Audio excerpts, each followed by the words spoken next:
नमस्कार, मेरा नाम राहुल कुमार है और मेरे YouTube मंच पे आप लोगों का फिर से स्वागत है। बिहार भाजपा की जितने भी सदस्य हैं उनका खुशी का अब जाहिर करना मुमकिन बात है, क्योंकि अब जो है एनडीए की सीट की बंटवारा हो चुकी हुई है। 17 सीट पे भाजपा लड़ेगी, वहीं जदयू 16 सीट पे लड़ेगी। वहीं राम विलास पासवान की पार्टी, चिराग पासवान की पार्टी आप कह लीजिए, क्योंकि पशुपति पारस को एनडीए में कोई वैल्यू नहीं दिया गया है। उनके पार्टी को 5 सीट मिले हैं, जो चिराग पासवान बड़े ही खुशी से अब लोगों को कह रहे हैं कि दलित चेहरा आखिरकार अगर बिहार में कोई है तो वो चिराग पासवान है। 5 सीट भले उनको मिले हो, लेकिन उपेंद्र कुशवाहा को 1 सीट मिला है। वही अगर जीतन राम मांझी की बात करें तो गया सीट उनको मिली है।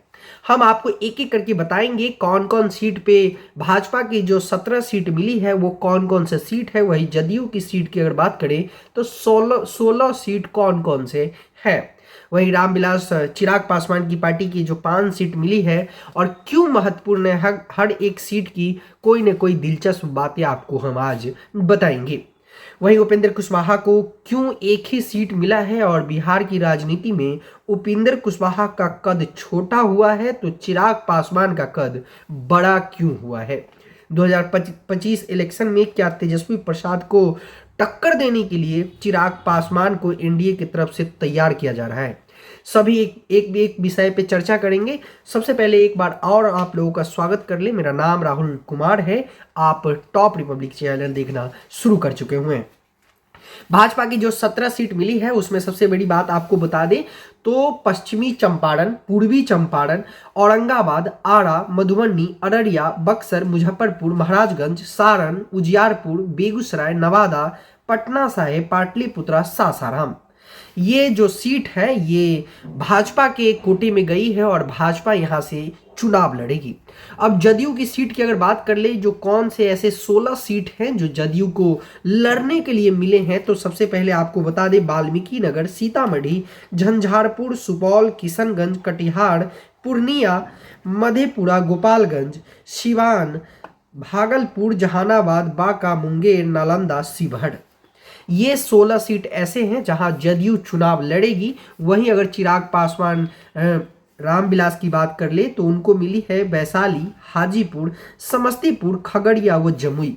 सबसे बड़ा टफ रहा उनके लिए हाजीपुर, जहां चाचा ताल ठोक रहे थे और कह रहे थे पशुपति पारस कि हम यहां से चुनाव लड़ेंगे, भले ही मुझे एनडीए टिकट दे या ना दे। अब हालांकि चिराग पासवान के खाते में हाजीपुर चली गई है, तो क्या पशुपति पारस बीजेपी के नेतृत्व में पहले जहां एक तरफ थी तो बीजेपी ने जहां दरकिनार कर दिया है, एनडीए की तरफ से आउट हो चुके हुए हैं। 3 ऐसे सांसद उनके पास थे जो अब सिर्फ चेहरा के नाम से रह गए हैं। क्या हाजीपुर सीट से पशुपति पारस निर्दलीय चुनाव लड़ेंगे या फिर महागठबंधन के प्रत्याशी हो सकते हैं, इस पे भी खास नजर बनी हुई है। वहीं आपको बता दें हमको गया है, जो जीतन राम मांझी की पार्टी है, जीतन राम मांझी की पार्टी है, वो गया सीट उनको लड़ने के लिए मिला है।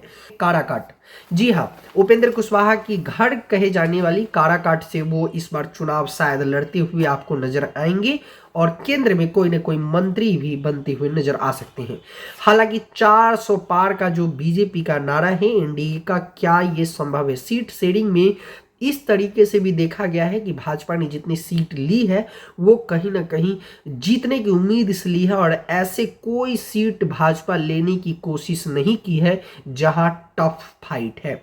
जदयू बहुत सारे ऐसे सीट इस बार उनको एक्सचेंज मिला है जो टफ मानी जा रही है और कहा जा रहा है कि जदयू का इस बार थोड़ा सा खेमा बिगड़ सकता है। लेकिन जहां एक तरफ चिराग पासवान को इतनी तजर्बो दी गई है और चिराग पासवान अगर बिहार में एनडीए में आने के बाद इतनी हर्षोल्लास के साथ जब चुनावी रैली करेंगे तो क्या एनडीए का वोट बैंक बढ़ाएंगे, सबसे बड़ा सवाल है। चिराग पासवान पहले नाराज चल रहे थे और कहा जा रहा था कि चिराग पासवान को लेकर बहुत सारे अफवाहें उड़ाए जा रहे थे और कह रहे थे कि एनडीए को वो किक आउट करेंगे और एनडीए की तरफ से वो आउट होने के बाद महागठबंधन में चले जाएंगे। लेकिन हालांकि अब चिराग पासवान एनडीए के हिस्सा है और जोरदार तरीके से हिस्सा बन चुके हुए हैं। जो पहले उपेंद्र कुशवाहा की पार्टी की सबसे ज्यादा तवज्जो दी जाती थी जीतन राम मांझी सबसे ज्यादा दलित चेहरा में से माने जाते थे, तो अब चिराग पासवान ही ऐसा लग रहा है कि बिहार की राजनीति में बड़ा टर्निंग पॉइंट साबित होने वाले हैं। सबसे बड़ा सवाल है कि क्या महागठबंधन अब उनकी सीट शेयरिंग कैसी रहने वाली है। एनडीए का सीट शेयरिंग तो मिला जुला कर इतना सेटलमेंट रहा कि सभी पार्टी की अब खुशी जाहिर हो रही है। अगर बात हम पशुपति पारस की छोड़ दें तो क्या अब महागठबंधन की सीट शेयरिंग और जल्दी हो पाएगी, और जितनी अच्छे तरीके से एनडीए ने अपने सीट शेयरिंग में सेटलमेंट किया है, तो क्या महागठबंधन भी अच्छी तरीके से बिहार में पलड़ा जमा पाएगी। सीट शेयरिंग से पहले कहा जा रहा था कि नीतीश कुमार के आने से महागठबंधन मजबूत हुई है, एनडीए का वोट बैंक घटा है। तो लेकिन अब सीट शेयरिंग के बाद और जैसे जैसे समय बीतता जा रहा है, मैं बार बार कह रहा हूं कि बिहार में अब एनडीए का पलड़ा भारी होता हुआ दिखाई दे रहा है। महागठबंधन में भी अगर सब चीज ठीक ठाक रहा और धुआंधार रैली अगर उनकी भी रही या तेजस्वी प्रसाद यादव अगर मैदान में उतरे, तो हो सकता है कि टफ फाइट देखने को मिले। हालांकि इस बार 40 लोकसभा सीट 400 पार नरेंद्र मोदी के जो आकलन है उसमें बड़ा रोल निभाने वाला है। बिहार ही एक ऐसा राज्य है जो खेल बिगाड़ भी सकता है और खेल सुधार भी सकता है।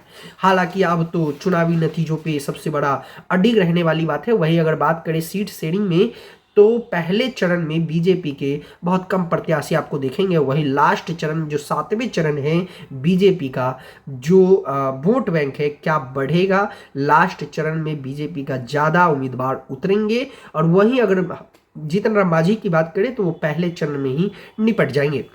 वहीं अगर बात करें जदयू के, तो जदयू का बीच वाले चरण में उनका सबसे ज्यादा प्रत्याशी देखने को मिलेगा, और लास्ट चरण में बीजेपी क्या ये रणनीति के तहत लास्ट में वोट बैंक को बढ़ाने के लिए लिया गया है, सबसे बड़ा सवाल है। वहीं अब देखने वाली बात होगी कि महागठबंधन किस तरीके से सीट शेयरिंग करती है।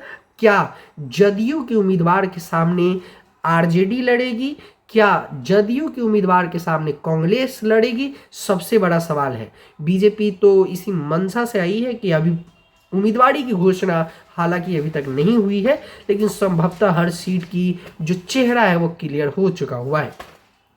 क्या बिहार की राजनीति इस बार कुछ उलट करेगी या फिर जो उम्मीद है उससे बढ़ के करेगी। हमारे कमेंट सेक्शन में कमेंट जरूर कीजिएगा। अगर वीडियो पसंद आई तो लाइक शेयर जरूर कीजिएगा। बाकी जय हिंद।